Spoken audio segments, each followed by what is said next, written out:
Naledi trudged through the dusty streets of Greywood, clutching the stale loaf of bread she'd managed to scavenge from the refuse. She avoided the jeering children who pelted her with pebbles and the angry stares of the villagers who whispered behind her back. Her life was a cycle of isolation, humiliation, and survival. Her misfortune began years ago when her parents died in a mysterious fire that consumed their cottage. Rumors spread that she had caused it with some dark curse, and from that day, the entire village ostracized her. The elders declared her an omen of misfortune, and she grew up alone, hardened by the cruelty of others. One evening, as Naledi fetched water from the forest well, she overheard two farmers arguing. "The king's caravan is passing through tomorrow," one said. "What would royalty want in this cursed land?" Later that night, Naledi climbed onto the roof of her shack and gazed at the stars. What kind of man was King Thunder, the ruler of a realm that had forgotten her village? Could he truly be as noble and just as the tales claimed? Her thoughts were interrupted by strange noises in the forest, low voices and the clinking of metal. Curious, she crept closer and discovered a group of armed men poring over a map. "The pass is narrow," one said. "His caravan won't stand a chance." Realizing the king was in danger, Naledi faced a dilemma. The villagers would never believe her. Worse, if she left the village, they might punish her when she returned. Yet her conscience wouldn't let her remain silent. The next day, Naledi positioned herself by the forest road, trembling with fear but resolute. As the king's caravan approached, she ran onto the path, waving her arms frantically. The guards drew their swords, and she fell to her knees, shouting, "It's a trap. Bandits are waiting in the pass." The soldiers hesitated, but the king himself emerged, his piercing gaze fixed on the trembling girl. "If she's lying, we'll deal with her," he said. "If she's not, we owe her our lives." When the guards scouted ahead, they discovered the ambush exactly as Naledi had described. The bandits were captured, and the caravan was safe. Later that evening, Naledi was summoned to the king's camp. She stood before King Thunder, a man far younger and more imposing than she had imagined. "Why did you risk your life for a stranger?" he asked. "I've lost everything," she replied. "I didn't want anyone else to lose what I have." Intrigued, Thunder dismissed her with a curious smile, but the next morning, he ordered her to travel with them to the capital. "A reward is due," he said, "and I intend to see it given." As Naledi reluctantly boarded the carriage, she couldn't help but wonder, was this a blessing, or the beginning of a new nightmare? The journey to Konya was both thrilling and terrifying for Naledi. She had never seen the world beyond Greywood. The lush green valleys, winding rivers, and bustling towns were like something out of a dream. Yet her presence among the king's entourage drew constant stares and whispers. Captain Rhys, the commander of the royal guard, was particularly skeptical. Why would a girl from a cursed village risk her life to save the king, he demanded. She's hiding something. Despite the tension, Naledi proved useful during their journey. She helped find water when their supply ran low and identified edible plants in the forest. The king occasionally rode beside her, asking her about her life and her thoughts on the world. Though wary, Naledi found herself opening up to him. One evening, as they camped near a quiet glade, Naledi overheard two guards speaking in hushed tones. "The girl's presence complicates things," one said. "She's seen too much." Naledi's heart raced. Were these guards part of a plot against the king? She decided to stay alert, But that night, someone slipped into her tent and placed a dagger at her throat. "Keep quiet, girl," the intruder hissed, "or you'll regret ever leaving that wretched village." Naledi fought back, managing to scratch the assailant before they fled. She reported the incident to Captain Reese, but he dismissed her concerns as paranoia. The next day, Naledi confronted King Tando. "Someone in your caravan wants me dead," she said. "If you don't believe me, look at this." She showed him a piece of fabric she had torn from the assailant's cloak. Tando studied it with a frown. "You're braver than you look, Naledi," he said. "I'll see to it that you're protected." As the caravan approached Konya, Naledi couldn't shake the feeling that danger was closing in, and she wasn't sure if the king could truly protect her. Naledi's arrival at the capital was a spectacle. The grand gates of Konya opened to reveal a city of marble spires, bustling markets, and banners fluttering in the wind. Yet the beauty of the city only made her feel smaller and more out of place. The court's reaction to her presence was immediate and hostile. Noblewomen gawked at her tattered clothes, and advisers whispered behind the king's back. "Why bring a gutter rat into the palace?" one scoffed. Lady Zenil, a prominent noble, took a particular interest in Naledi. She approached her in the gardens one afternoon, feigning kindness. "You must feel overwhelmed, dear," she said. "Perhaps you'd be more comfortable back in the countryside."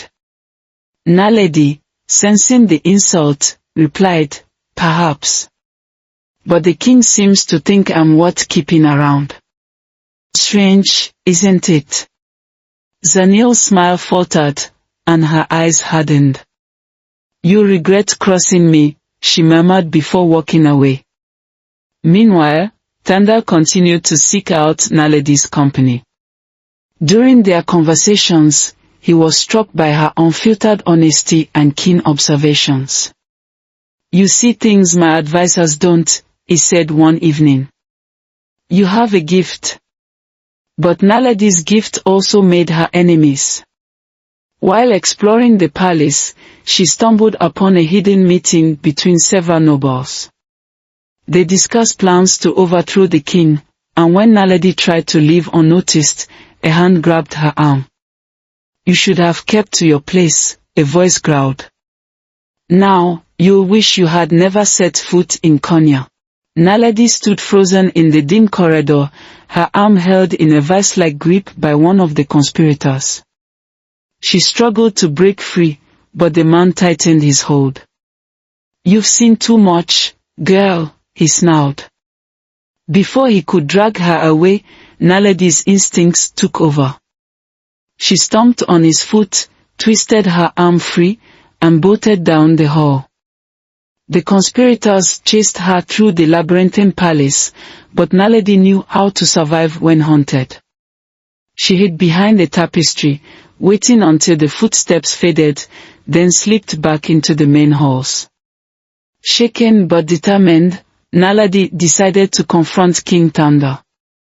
She burst into his private chamber, startling him and the guards stationed outside. "Your Majesty," she panted, "there's a plot against you. I heard them talking about removing you from the throne." Tanda dismissed his guards and listened intently as Naledi recounted what she'd overheard. "You have a habit of finding trouble," he said with a faint smile.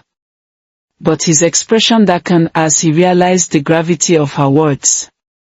"If what you say is true, then the danger runs deeper than I thought." Tanda confided in Naledi about his growing distrust of his court.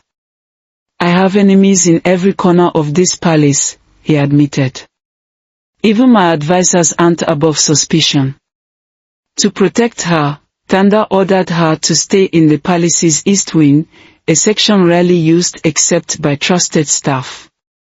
He also assigned her a shadow, Captain Reese, who was less than pleased. Babysitting a village girl isn't in my job description, he grumbled. While confined to the East Wing, Naledi began piecing together clues about the conspirators. She befriended the palace's lower staff, including a kitchen maid who overheard everything and a groundskeeper who claimed to know every secret passage in the palace. Bit by bit, she uncovered the scope of the conspiracy. One night, while exploring the palace's archives, Naledi discovered old correspondence between certain nobles that hinted at a secret alliance. But before she could study them further, the doors creaked open. Someone had followed her. The shadowy figure stepped into the room, a hooded individual with a dagger in hand.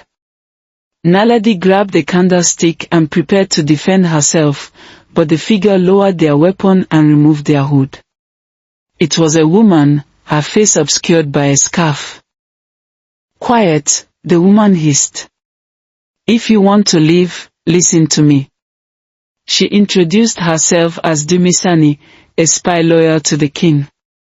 "You're not the only one hunting the conspirators," Dumisani said. "But you've made yourself a target, and they won't stop until you're silenced." Dumisani offered to help Naledi, but only if she kept the alliance a secret. "Trust no one," she warned. "Not even the king's advisors." As Naledi watched Dumisani vanish into the shadows, a chilling thought gripped her: what if the conspirators were closer to the king than anyone realized? The coronation festival loomed, a grand event where King Tando would officially be crowned as the ruler of Konya. Nobles from across the realm arrived at the palace, bringing gifts, entourages, and their own ambitions. The air was thick with tension, and Naledi felt like a moth trapped in a room full of predators. Working with Dumisani, Naledi uncovered key details of the assassination plan. The conspirators intended to strike during the king's ceremonial walk through the Great Hall, using hidden weapons smuggled in by servants loyal to their cause. The plan was intricate and brutal, designed to cause maximum chaos and destabilize the kingdom. Naledi brought this information to Tando, who listened with a grim expression. "We can't simply arrest them," he said. "Without evidence, we risk turning half the court against us. We need to draw them out."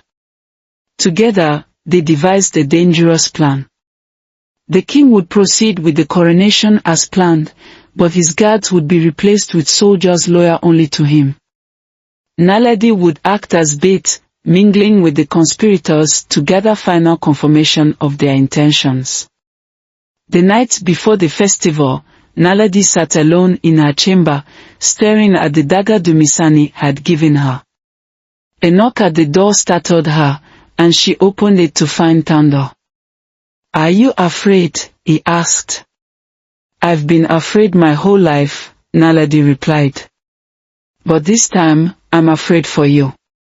Tando hesitated, then placed a hand on her shoulder. "Whatever happens tomorrow, know this, I trust you." The next day, the palace was alive with celebration. Naledi donned a simple gown and mingled with the nobles, enduring their sneers and thinly veiled insults. Lady Zenil, ever spiteful, remarked, "It's amusing how far a gutter rat can rise. But don't think you'll stay there for long." Naledi smirked. "Better a gutter rat than a snake." As the ceremony began, Naledi noticed subtle signs of the conspirators' movements. A servant carrying an unusually heavy tray. A noble slipping a note to another. She followed one of the servants to a side chamber, where she overheard a chilling command: "Wait for the signal. The moment the king steps onto the dais, strike." Rushing back to the great hall, Naledi spotted the lead assassin, a cloaked figure blending into the crowd. The assassin's hand moved to draw a blade, and Naledi realized she had only seconds to act. The great hall erupted into chaos as Naledi lunged at the assassin, tackling them to the ground just as their blade flashed toward the king.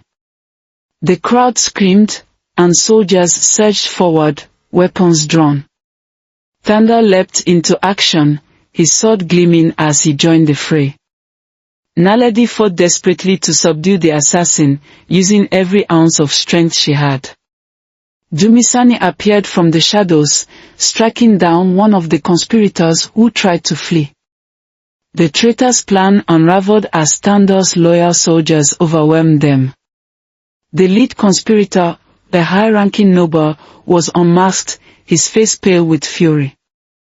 "You think you've won?" he spat. "This kingdom will fall without us." Naledi stepped forward, her voice steady despite her trembling hands. "The kingdom doesn't need traitors. It needs a king who can trust those around him." The conspirators were dragged away, but the aftermath of the battle left the court shaken. Thanda addressed the crowd, his voice strong and unwavering. "Tonight, we faced betrayal from within. But thanks to the courage of one woman, we prevailed." He turned to Naledi, his eyes softening. "You saved my life not once, but twice. And in doing so, you've proven your worth to this kingdom and to me." Thanda knelt before her, an unprecedented gesture. "Will you stand by my side, Naledi, not as a subject, but as my equal?" The court erupted into murmurs, but Naledi barely heard them. For the first time, she felt truly seen and valued. "I will," she said, her voice steady. As the cheers rose around her, Naledi caught sight of Dumisani standing in the shadows, her expression grim. Later, Dumisani whispered, "The traitors were only the beginning. War is coming."